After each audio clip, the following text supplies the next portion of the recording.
Thank you. Good evening. Please stand for the pledge to flag. Pledge allegiance to the flag of the United States of America and to the republic for which it stands, one nation under God, indivisible, with liberty and justice for all. Good evening. Okay, so we're going to begin with the approval of the minutes. Can I have a motion approving the minutes of October 22nd, 2025, minutes of the regular meeting of the town board? Thank you, Sue, and seconded. Seconded. Thank you, Robert. So all in favor? Aye. Aye. Thank you. Aye. Any opposed? Thank you, and it's carried. Okay, there aren't any bid openings this evening, but we do have two public hearings. The first hearing is on the town budget and highway budget, the general and highway budget. So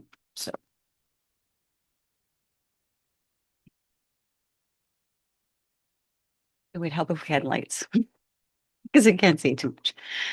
Can you turn the lights on for a minute? Oh, there. Over here. Thank you. Wow. We're gonna have to have them off to present though. I know, but we're not there yet.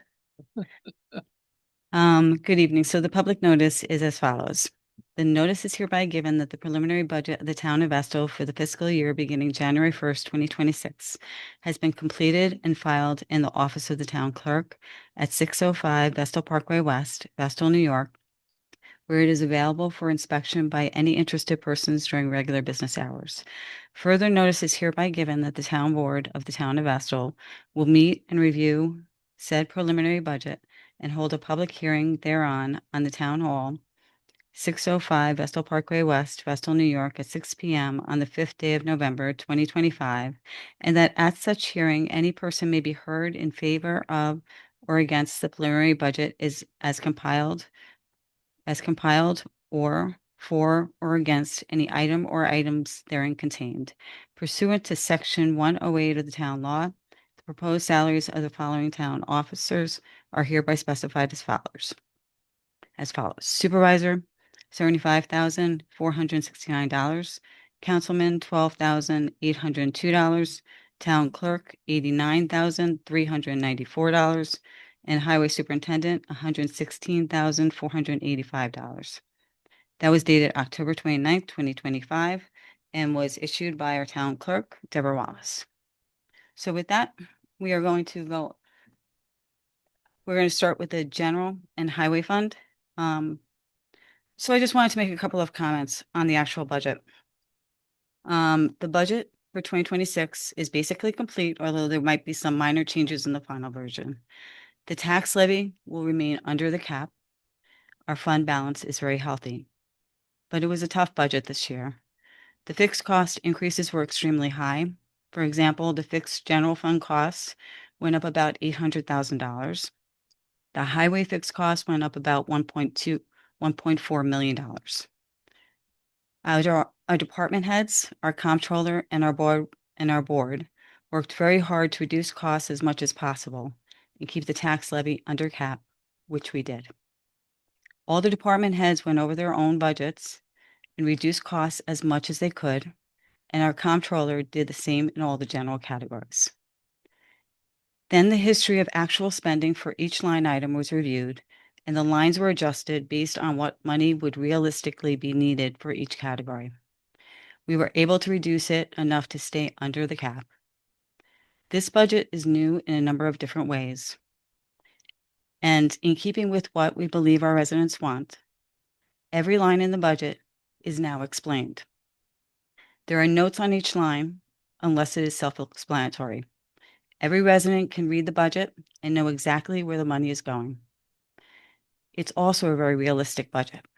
The spending history of every line was checked and adjusted to ensure that it was realistic. It's not over budgeted and it's not under budgeted. These are very real projected costs. I really want to thank all of our department heads, our comptroller, and all of our board members for really taking the time to make this the budget that it is and to try to keep the taxes down for all of our residents, despite all the fixed cost increases. And all of our department heads who made sure that they were going to be as cost efficient as possible in service to our residents as well. Okay, so that's all I want to say, but Raj, you have a presentation on the budget? So let's start with that. Yeah, okay, we can open up the public hearing for it. But we're going to start with the presentation. Can you turn off half the lights again? Thank you.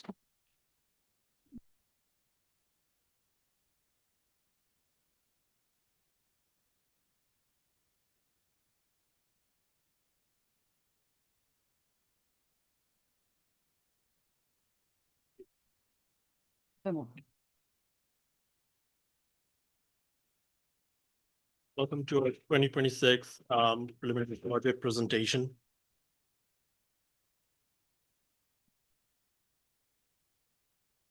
To start off, our tax levy allowed by the New York State was $11,315,677. For preliminary budget, levy came in $11,315,437, which is $240 under the cap. The tax levy per preliminary budget is below the levy limit, which was 2%. On this slide, you'll see your tax dollar breakdown.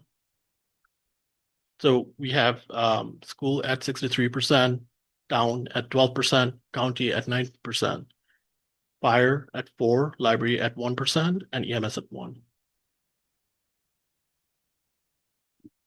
So this is a numerical representation of your tax dollar breakdown.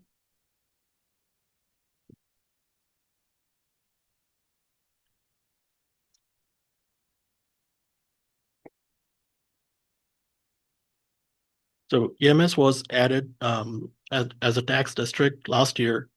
So to give an overview, this is general highway and EMS combined. A budget of $26,524,061, and tax levy for that is $10,139,871.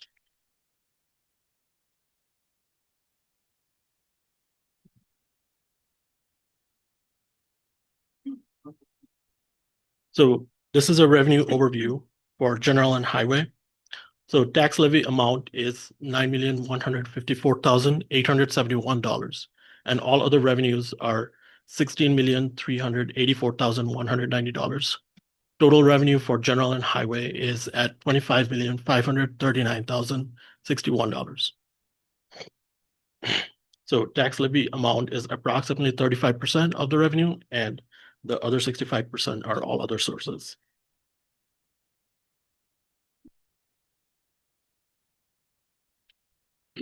Here is breaking down. Here's a revenue breakdown for general and highway. 2026 estimated revenue and expenses balance at $2.1 million. So we have broken out the revenues by different categories. Sales tax and franchise tax, notable increase of $449,142. We have state sources.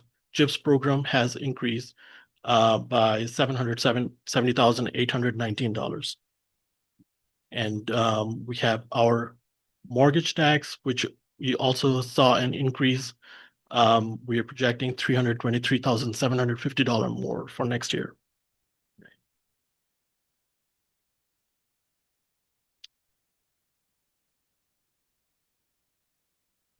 So this is general and highway cost of services breakdown.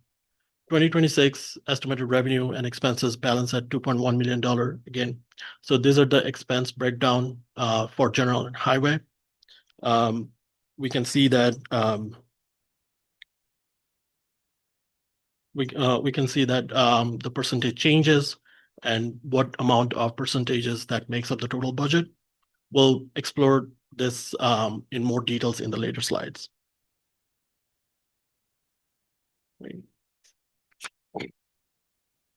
So this is for general fund only spending breakdown by different category. We can see that capital equipment went down. insurances were increased. And we have our New York State retirement, which increased by 14% as well.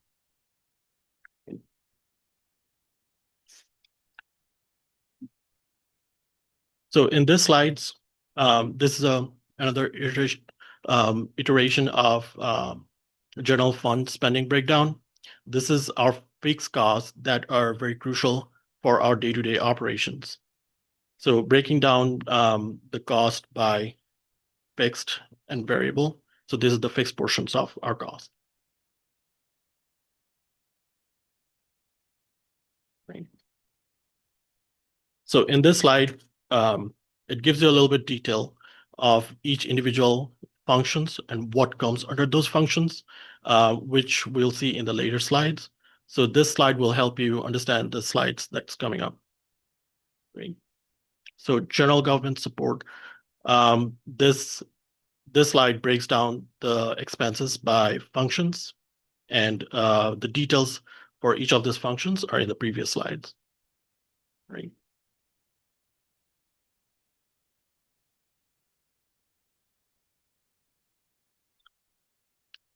Here is a graphical representation of general fund spending by functions as well.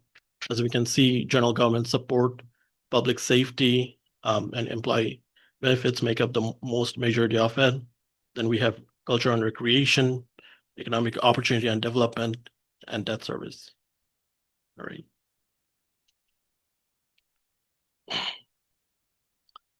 So general fund estimated fund balance for the year end 2025 is at $5,301,582. It is recommended to have a fund balance around 10 to 15% of next year's expenditure. General fund estimated fund balance is healthy and exceeds the requirement of fund balance policy. So now we are moving on to highway. So here we have highway spending by category. Notable increases are departmental services, right, and capital equipment. We have New York State retirement as well, right? So we have done the same thing for highway, where we broke down the cost, fixed versus variable, and this is the fixed portion of it, which is crucial to highway operations. Right. And this gives you more detail about each category, which is coming up on the next slide. So this slide breaks down the expenses by function. So general repairs, improvements, bridge repair, maintenance. So you can find what makes up that categories in the previous slide.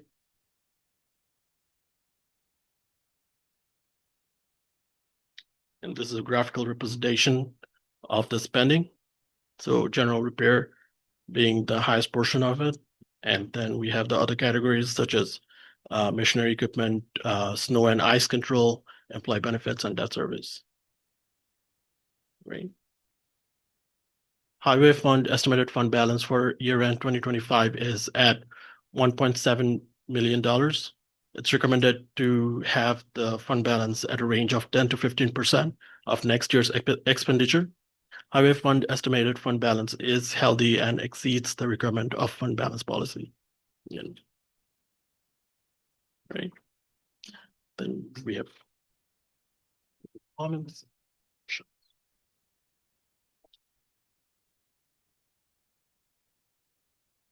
Okay, does any member of the public wish to ask a question or make a statement regarding the general or the highway budget? Okay, let me just remind everybody of the rules of the public speaking. 1 second. Just remind everybody that each speaker must speak only regarding town business, in this case specifically on the budget items.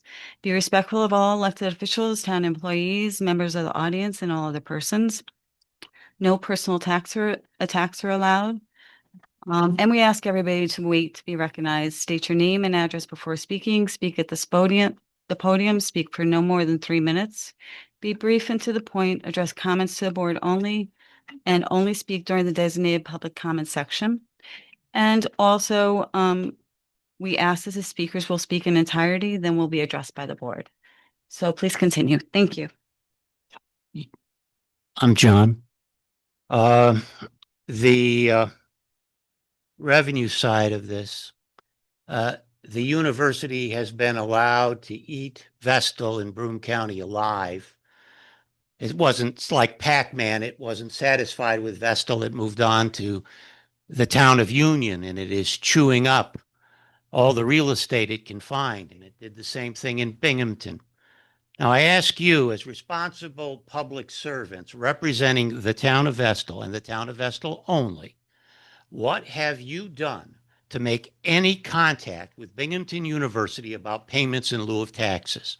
Do you realize that the city of Ithaca would not exist if it were not for payment in lieu of taxes? You're not getting a red cent, and you're providing all these services? How many times does your fire department, that you separate district, go up there? How many other things do you have to do on the university campus, the police, when there's an investigation? You provide services to one of the biggest enterprises, the biggest enterprise in this county, and you get bupkis. And it's a guy like me who's been talking about this for 20, 30 years about nonprofits paying payments in lieu of taxes. I mean, you're imposing, the bigger the university gets, the more the taxes of these people get up. And you represent these people. And to me, you use the bully pulpit. If you look at the teachers union in Ithaca, they went right after these colleges, right after them, because they realize where their bread is not being buttered. So I think it's laughable. I think it's insane not to have any of you, you've been here long enough, have any correspondence. Shame. You got a bully pulpit here. You should be using it. You know, this is a tremendous issue that nobody is willing to do. Well, we can't say nothing bad about the university. Well, I'm saying it right now. I'm saying they're skinflints, they're free riders, and they have no overall concept of the betterment of this area for everybody. And that's everybody. So until you address this situation of non-taxable real estate in the town of Vestal, you're not doing a good budget, a realistic budget, because millions and millions of dollars should be paid by the university. They're still buying property, and it should be relieved from these poor people that sit in these chairs and wonder why they can't afford Vestal any longer. Thank you. Thank you for your comment. Does any other member of the public wish to speak? Okay, so we're going to close the public section of this hearing, and we're going to move on to the next hearing, which is the special district hearing. So I'm going to read the public notice. Please take notice that the town board of the town of Vestal, Broome County, New York, has completed the assessment rolls for and in connection with certain improvements, and that the same was filed in the office of the town clerk of the town of Vestal on the first day of July 2025, consisting of the following. Number 1, drainage district number 1, drainage district number 2, drainage district number 3, drainage district number 4, drainage district number 5, drainage district number 6, drainage district number 7, drainage district number 8, drainage district number 9, drainage district number 10, drainage district number 11, drainage district number 13, drainage district number 14, drainage district number 15, drainage district number 16, drainage district number 17, and drainage district number 18.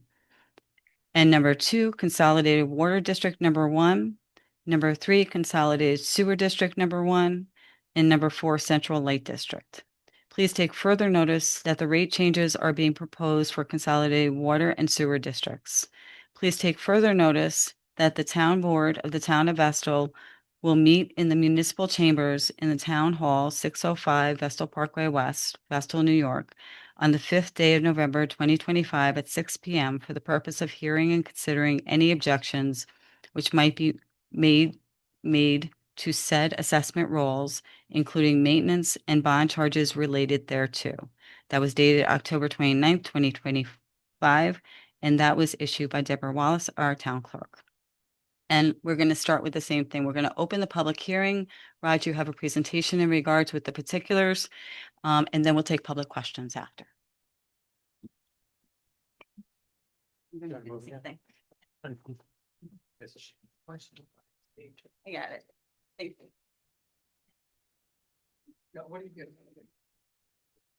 Okay.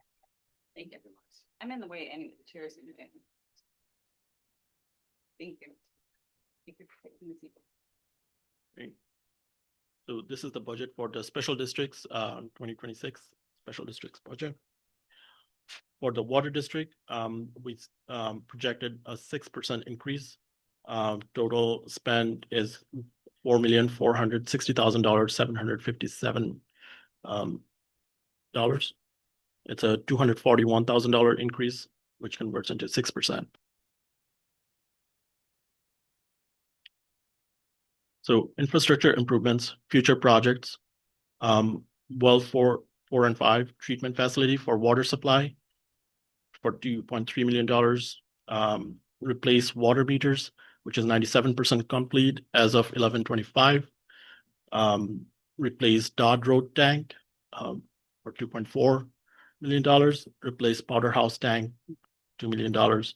Bun Hill or Vestal Road infrastructure improvements 2025, which is completed. Bun Hill project, we are expecting to receive a grant for around estimated amount of $995,000. So moving on to the sewer district.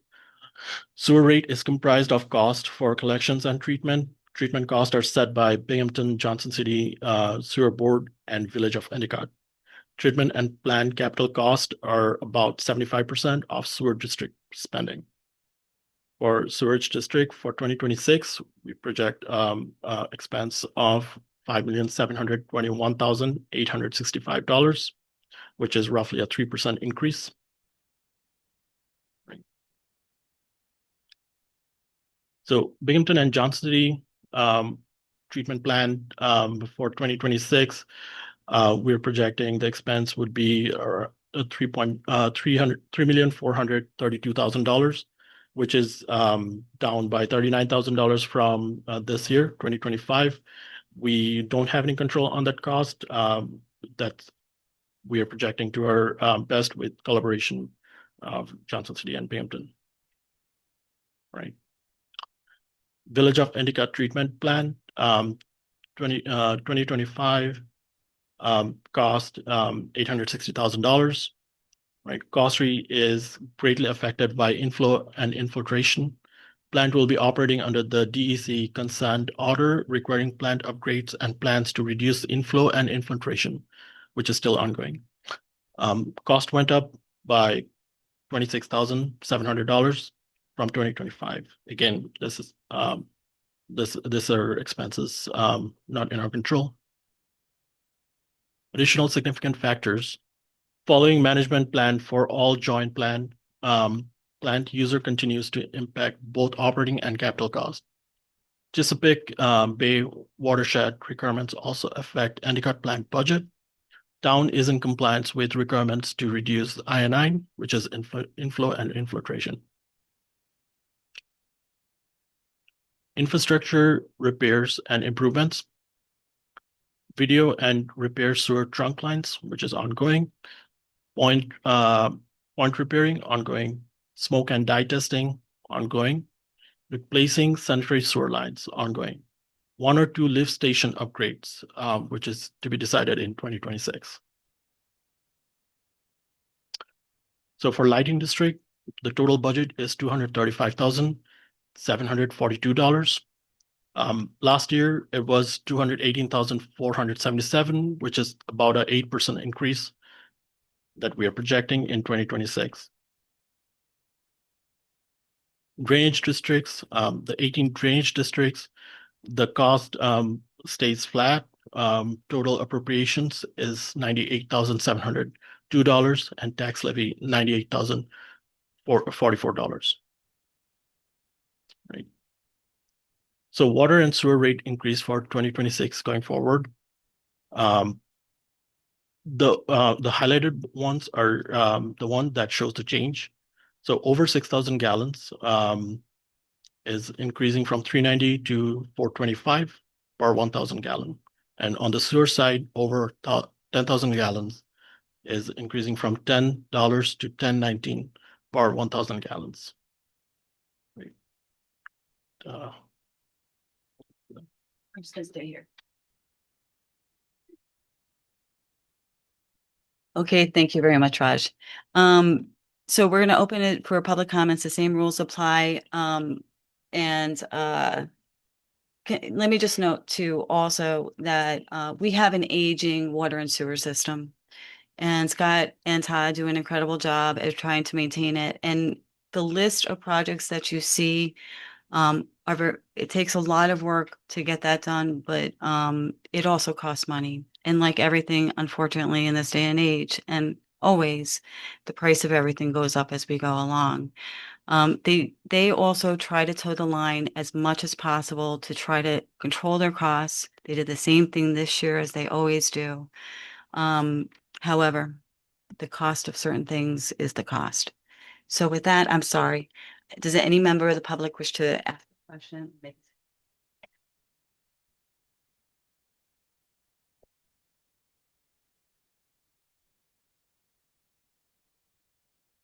I'm John.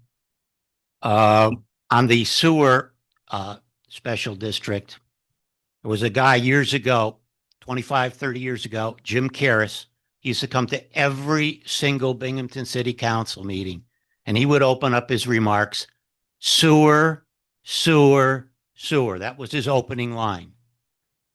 And for probably 3 to 4 years, he spoke nothing of the sewer, nothing but the sewer plant. And where is the sewer plant located, by the way? Where's that located? Is that in Binghamton or Johnson City? I don't know. I don't know. I'm sorry. Anybody know?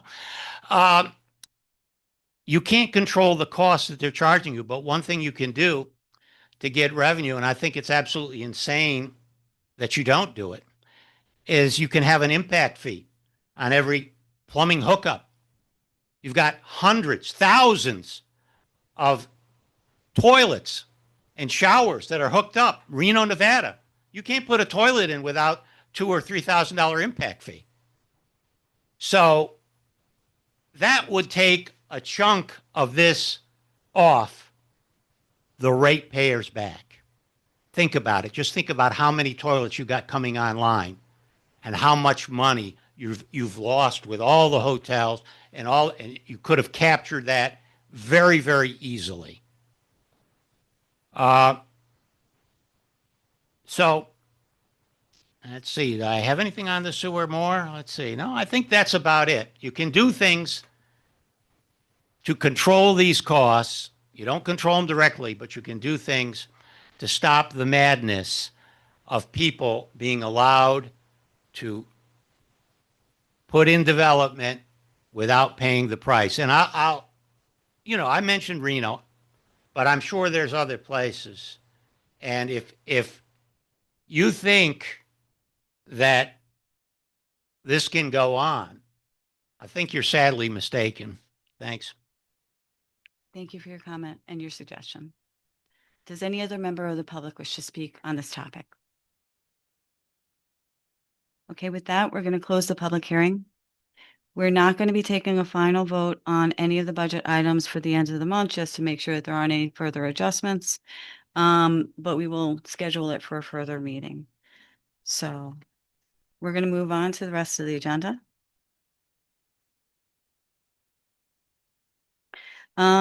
Which is next section is supervisors updates. So I just wanted to really thank all of our residents. We had an incredible turnout for this election, and I really appreciate it. We had 4 people running for the town board, and Sumasina was reelected once again, and Matt Padbury was elected as a new member of the board for next year as well. So I want to congratulate him. But I want to thank all our residents for participating. You know, you may not think about it every day, but our town board makes decisions that affect your everyday life. And the members of the town board, whoever those may be, are really important because what they bring to this board and their willingness to listen to the residents is really important. So thank you very much for participating in the process. And the referendum was passed. And so the procedural error that occurred in 2021 is now corrected, and we're going to move forward with that. And I just want to reassure everybody, just like we said, we're going to still collect taxes locally as we were before. It was just a procedural issue that had to be corrected. Okay, so we're going to move on to privilege of the floor. So this is the first area on the agenda items only. If any member of the public wish to ask a question or make a comment on any agenda item, please do so now with the same rules applying. I'm John. On the agenda, outside counsel fees. This is a controllable cost. I believe that, I know Dan, you know, we're chums from public meetings. I believe you're receiving adequate, if not great legal advice, somewhere in between that range. What you do with it is anybody's guess. That's your call. That's not on him. That's your call. And one of the ways that you cut costs for outside counsel is not to do bad things, terrible things. Now you're going for the second time against Aaron O'Malley. I guess once bitten, twice shy doesn't apply. I know Aaron from here, I guess, a little bit. She seems to be a fact-based person, and she beat you once already. And now you're going again with her. You know, when you get the complaint, and this is interesting, if you look at the John Butler situation, there was never a complaint on that. And yet they opened up the Vestal Treasury like it was a win on Wheel of Fortune to John Butler. But no complaint, no complaint. You have a complaint, a Section 78, if you will, from Aaron O'Malley. Now, if I'm on this board, I'd say, what do we do to resolve this very quickly in light of the past history? And to me, the minute you got that, it would have been settled. But you're going into a protracted legal battle, and I haven't evaluated it, but it's going to be very expensive. So when a lot of these things are obvious and can be avoided, you know. I mean, I'm in federal court right now with Broome County. They carried me out of a meeting instead of letting me talk. Security. Well, you know, we're gonna have a trial, I guess. $6,000, $7,000 for a trial.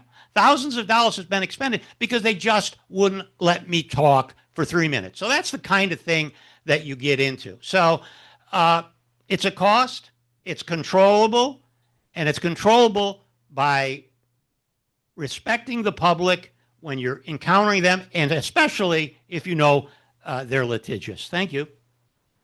Thank you. Does any other member of the public wish to comment on an agenda item?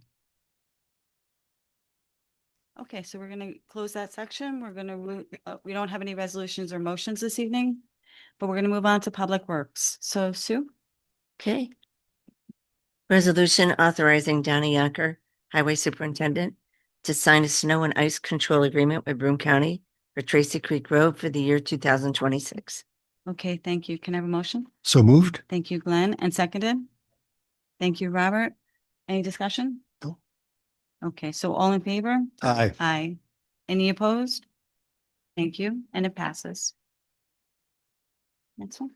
Finance, 9.1, resolution for approval of a water department budget amendment to transfer $20,000 from the main replacement line W 8340-3000 to the operational equipment line W 8310-2100 to cover the purchase of hydrants. Thank you. Can I have a motion? So moved. Thank you, Robert, and seconded. Seconded. Thank you, Glenn. Any discussion? Thank you. So all in favor? Aye. Aye. Any opposed? Thank you, and it's carried. 9.2, resolution for the town board to approve payment in the amount of $3,356.10 to Coughlin and Gerhart LLP for outside counsel fees for services rendered through September 30, 2025. The services are as follows: $3,356.10, O'Malley Aaron, Article 78, Number 2. Thank you. Can I have a motion? So moved. Thank you, Glenn, and seconded. Thank you, Robert. Any discussion? Okay, so all in favor? Aye. Aye. And any opposed? Thank you, and it's carried. And personnel, Sue, did you have Uh, anything? No report. Thank you very much. And Robert, anything for planning or zoning? No report. Thank you. And public safety, Sue? Okay, 12.1, resolution authorizing Phil Walter, captain with the Vestal Fire Station Number 2, to put a temporary sign on town property located at the corner of Grand Ave and New York Route 26, advertising the annual Breakfast with Santa on Sunday, December 14, 2025. The sign will be placed in early November and removed December 15, 2025. Thank you. Can I have a motion? So moved. Thank you, Robert, and seconded. Seconded. Thank you, Glenn. And any discussion? Thank you. So all in favor? Aye. Aye. Aye. Any opposed? Thank you, and it's carried. 12.2, resolution authorizing the town board to accept $72.64 in grant reimbursement from Broome County. This grant was utilized to purchase updated bike patrol equipment and uniforms. Said equipment and uniforms were originally purchased by the police department. The reimbursement funds should be allocated to the BPD operations line A31204060. Thank you. Can I have a motion? So moved. Thank you, Glenn, and seconded. Thank you, Robert. And any discussion? Okay, all in favor? Aye. Aye. Any opposed? Thank you, and it's carried. So administration, Robert?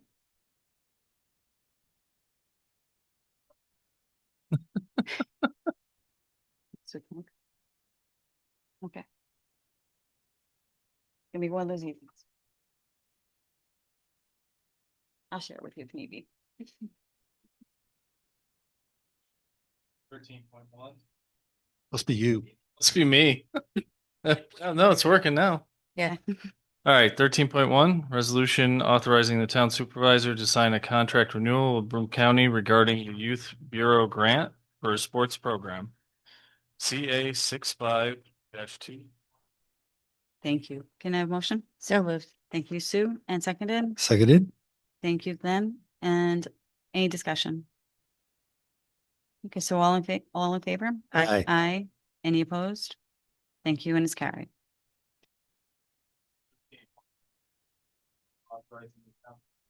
Down to sign a contract renewal with Broome County regarding the Youth Bureau grant for Waterman and Playgrounds.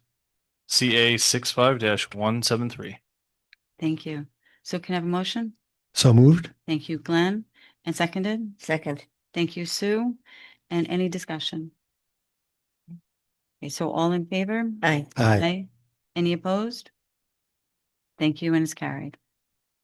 And before we go any further, I just want to remind the public, we discuss every single item on the budget. I don't want you to think we take anything lightly. Everything that gets discussed at our Monday meetings, and that is open to the public as well. So we do, if you want to hear for the discussions, or if you see something on an agenda and you want to talk to us, please come to the Monday meetings, because we discuss it and then we take input from the public. And that gives us some time to think about it before our Wednesday meetings when we have to make our final vote. So those meetings on Mondays are open to the public as well. So thank you. Receive and file, Sue? Okay, warrants 2025, 43G, 43C, 43M, 43T, 44C, 44M, 44T, G being weekly general operating expenditures, C weekly capital expenditures, M weekly health insurance claim expenditures, and T weekly flexible spending account expenditures. We also had the town clerk monthly report as well as the supervisor's monthly report for September. Thank you very much. There aren't any petitions or protests. There isn't any old business or new business. So we're going to move on to supervisor's announcements. Number one, also for the first time this year, we're going to have online what the presentations that you saw tonight. So all the facts, figures, categories, everything about the budget is literally going to be online this time. So the breakdown, the fixed costs, everything that you saw tonight will be online so that you can look it over at your leisure. There's nothing to hide. Our costs are our costs, and our department heads pulled back and reduced costs as much as possible. But unfortunately, we still get hit with these, with what it costs to run a town and to provide services for our residents. But I also want to reiterate that all of our services will be full for the following year. Absolutely nothing, no services to the public is being reduced. Or anything like that. So we're able to pull through this year, but I'm just making you aware that we're giving you the numbers because it's tough choices every year. So I want to announce for the recreation department that the fall flyer is out and available at vestalrecreation.com. And we do encourage the public to visit the website for information on the upcoming recreation events. The Mother-Son Sneaker Ball, the first one ever, will be on November 21st at the Riverdale, and all available spots have been filled for this year. So I want to thank our recreation department for organizing it, for taking the suggestions from the public, for organizing and making it real. And we'll be attending, so it should be a fun event. The hiking club will also take a final hike for the year on Saturday, November 8th at Jones Park. See the website for details and to register. The Christmas tree lighting and sing-along will be on Friday, December 5th at 6:30 p.m.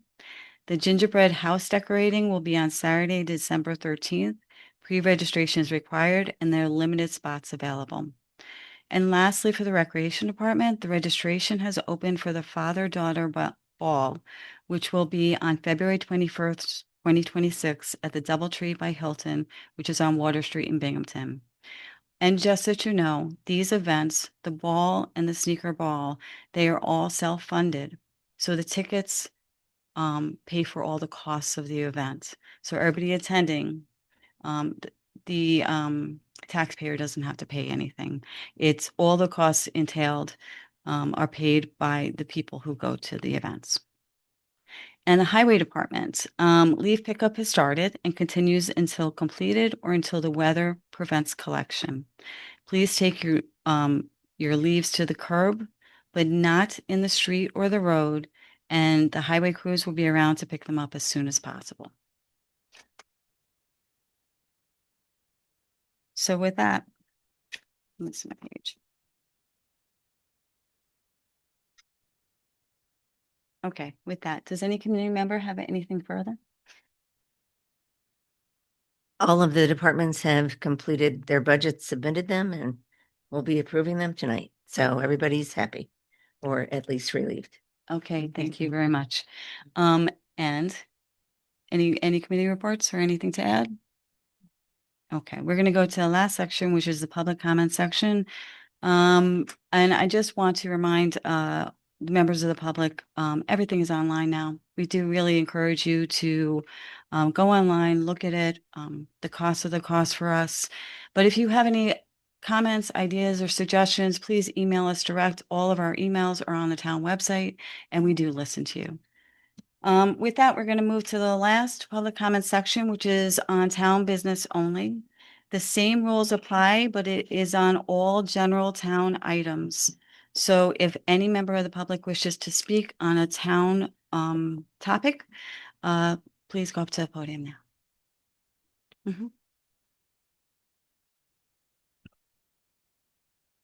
Hi, my name is Mary Lou Hicks. I live at 121 Carroll Avenue. Something came up or came to me from social media, and I might be behind the eight ball here. You might have discussed this, but it was about moving the Vestal Court to Johnson City. And I wanted to know if that is a committee decision or Maria, is that your decision? Okay, are you finished with everything? Because I'll answer you at the end. Oh, okay. So- So that was one question. And then the other question I had was, were there any other Vestal buildings available? My concern is for the elderly and, having to go to JC or maybe even like the employees or all of us, crossing the river to do that. So my two questions were, was that a committee decision or yours? And then have you researched other Vestal buildings to go to instead of paying the money to go to JC, putting the money back into Vestal if we use a Vestal building? Okay. No, absolutely. So we considered every alternative. First of all, first question, I don't decide anything. Okay. Everything is a board decision. I am like the person who I carry the day-to-day responsibilities, but every major decision is decided by the town board. I'm not allowed to do otherwise, and I do the everyday follow-up in whatever the board decides. And my job is to bring information to the board to allow them to make a decision, make sure they have all the facts and all the information. And the second part of it, trust me, we didn't do anything lightly. We first, I'll tell you the whole history, and then that maybe hopefully will put that in a little perspective. I don't personally engage in social media for that reason. But I also understand the questions involved because I think every resident wants to understand that we don't do things without a lot of thought and careful consideration, and we certainly did. About a year ago, more or less, the court came to us and said that they had one of the judges, but all the court personnel came to us and said that they had security and safety concerns. So we talked to them and we agreed with them 100%. So we made some security improvements in-house. And then a number of months ago, they apparently still had the same concerns. And it wasn't enough. It wasn't sufficient enough. And so they went to the court district and they told the court district, which is fine.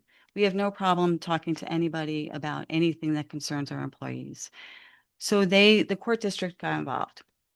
So they were great. They came, they spoke to us. We talked about the whole history of how the courts landed up in this room. This is not built as a courtroom. It was never meant as a courtroom. It's not built in terms of layout as a courtroom. There's a little courtroom on the other side of the building that was built structurally as a courtroom, but it's really, really small. And at some point over the years, there was a couple of big cases that came about, and they couldn't fit everybody into that courtroom. So a temporary accommodation was made to move them over here so that they have the court in here so they have more space. So there's more seats for the public, and you have these things, so you can kind of make it work. But it lacks a lot of things that a court has.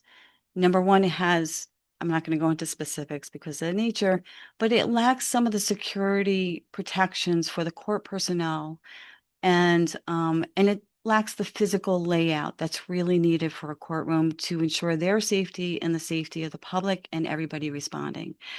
It also is not the best location for them in terms of our police department.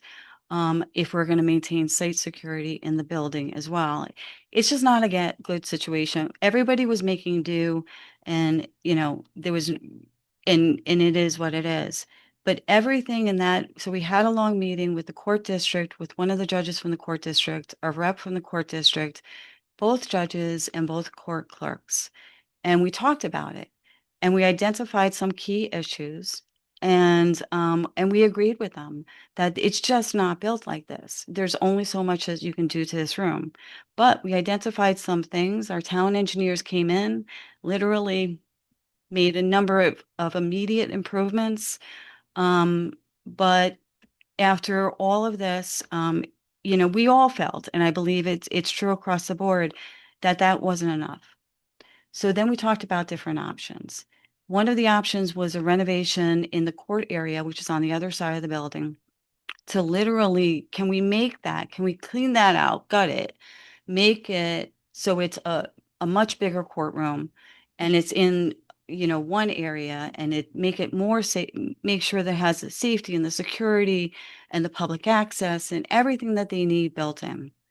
So our town engineers worked on it.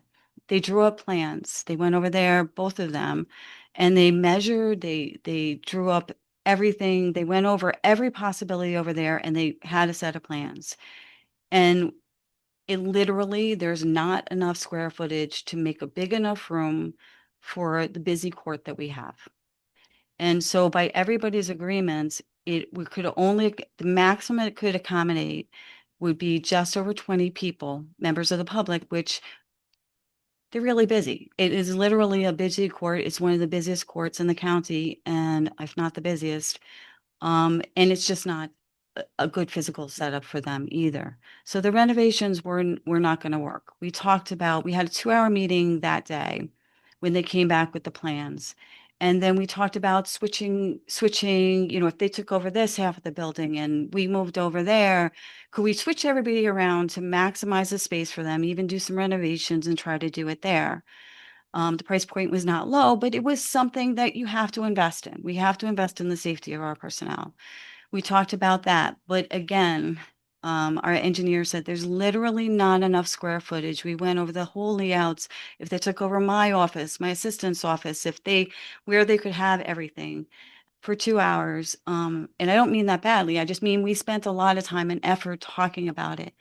We talked about the IT building across there, which is storage. We have a lot of files and everything. It's literally very full. But, could we rework that? Could we move that? Could we deal with that building? But there's tremendous problems in that building. It has asbestos. The heating and cooling system would have to be completely revamped. It would literally have to be gutted and completely redone. And the price point, again, ballpark, please don't quote me on this, is approximately $1 million to revamp that building. There were even discussions about, do you drop that building to build a new one? And the price point of that is even higher. So we considered all the things. And in the past year, we have also talked about other possibilities, about other locations that maybe they could move over there with our police department. Could we move it? We all agree this is not a good situation. The court district actually suggested Johnson City. We want our court or personnel to stay here, but we also are both legally and morally obliged to make sure that they're safe.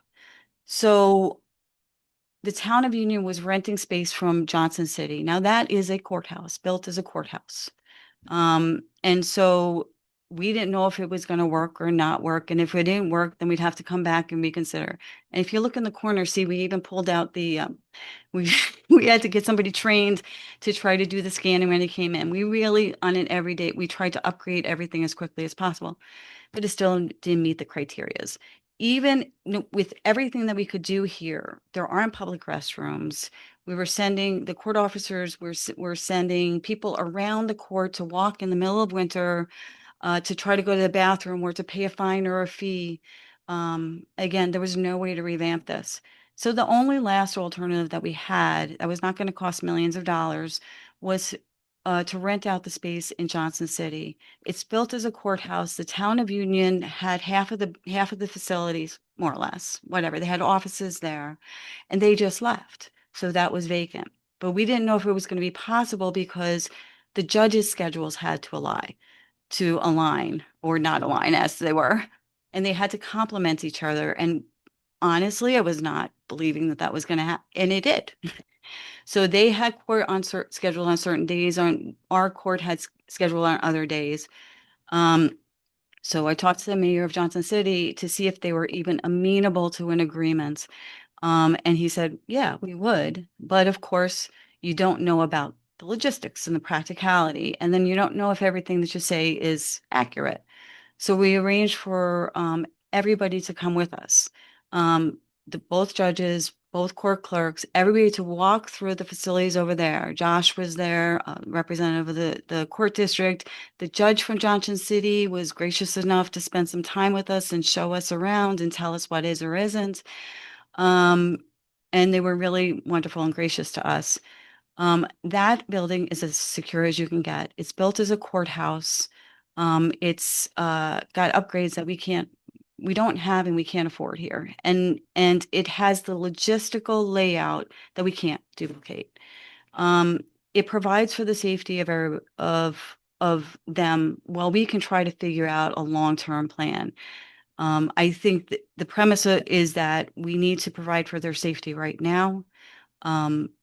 It certainly wasn't our first choice. It was way down the list but it is the only arrangement that we can make. But we want it to be temporary and we want to figure out something else. We have a couple of ideas that we're looking at. But that would be public conversation because that would be an investment of money. But absolutely, there was no intent not to do anything. And our core personnel, they raised concerns that were absolutely valid and we agree are valid. And they were in every meeting that we had concerning the renovations and the possibilities. And we entertained every idea that they brought up, and our engineers went over everything. Trust me, we don't want them to move, and we don't want them to stay away. But and we certainly didn't want to spend any money either. But for again the taxpayer's sake. But the safety of our personnel is the most important thing. And the things that they brought up were absolutely legitimate. And I cannot personally, and our board members cannot personally in good conscience allow them not to be safe. Thank you. That's first and foremost. And that extends to everybody who attends the courts as well. It is not the best thing, but I think everybody's in agreement. There is no other choice right now. And there's absolutely no other thing that we can do to fix anything here immediately or even soon. Thank you for clarifying. Okay. Thank you very much. I appreciate it. Does any other member of the public wish to speak? Yes. Mhm.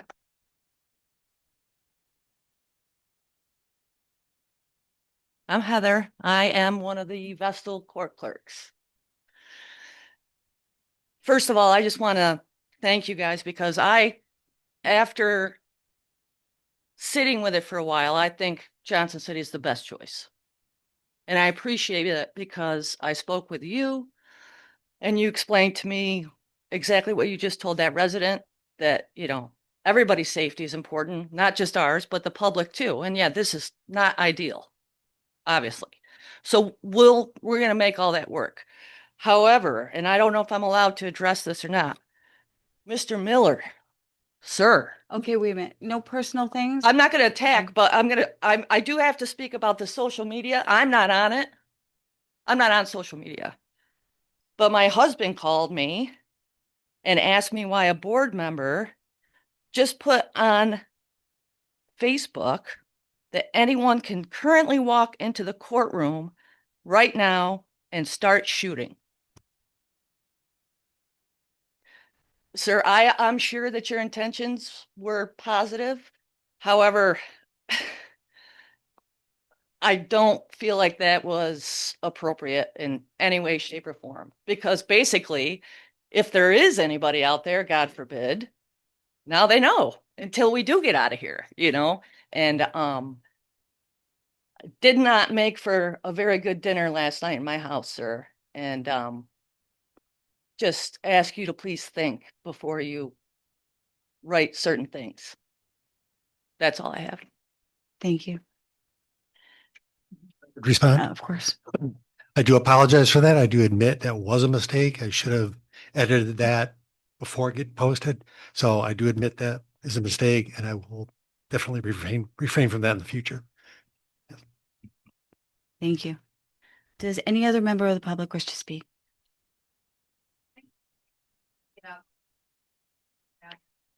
Because you're injured, yes. Can we get her a microphone? Mhm. I would encourage, board members to,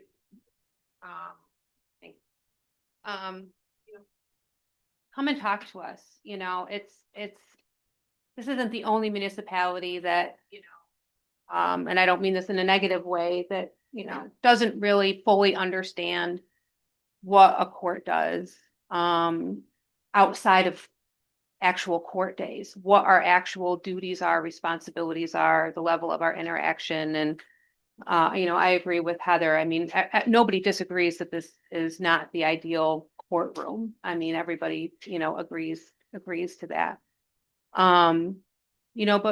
But, please come on your own. You've been, elected to sit in those seats, and I would think that you would want to understand as much as you possibly can about every department, especially with, you know, moving a department to another municipality. That's going to be a huge undertaking. I mean, massive undertaking. I just would ask that, take the time to, like, not only are we residents, we live here, we work here, like, get the time to get to know us, what we do day in and day out.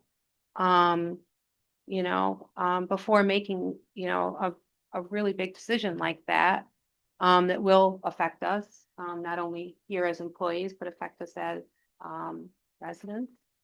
And with that said too, it doesn't, we're glad that we're going to have a place to go to that's going to provide proper safety for us and residents. And although it's going, to be a change, but that's not the fix all. That's not the end all. The requirement for the town to still build, whether a standalone courtroom or a new town hall, like that requirement is still there. The key words, are a temporary location while a new courtroom is being built. So, I just ask that when the time comes that be, spoken about, and to the public, and the transparency there of what that means. And, and not only that, court is open to the public. So if you ever want to come and sit in a courtroom for a day or an afternoon, you're more than welcome to. Any member of the public is, and just to get a better understanding of what your town court, in its entirety does for the town. So Thank you. thank you for listening to us. I appreciate it. No, thank you. Does any other member of the public wish to speak? Okay, with that, can I have a motion to adjourn? Thank you, Glenn, and seconded. Thank you, Sue. So all in favor? Aye. Aye. Any opposed? Thank you. Thank you very much for coming this evening.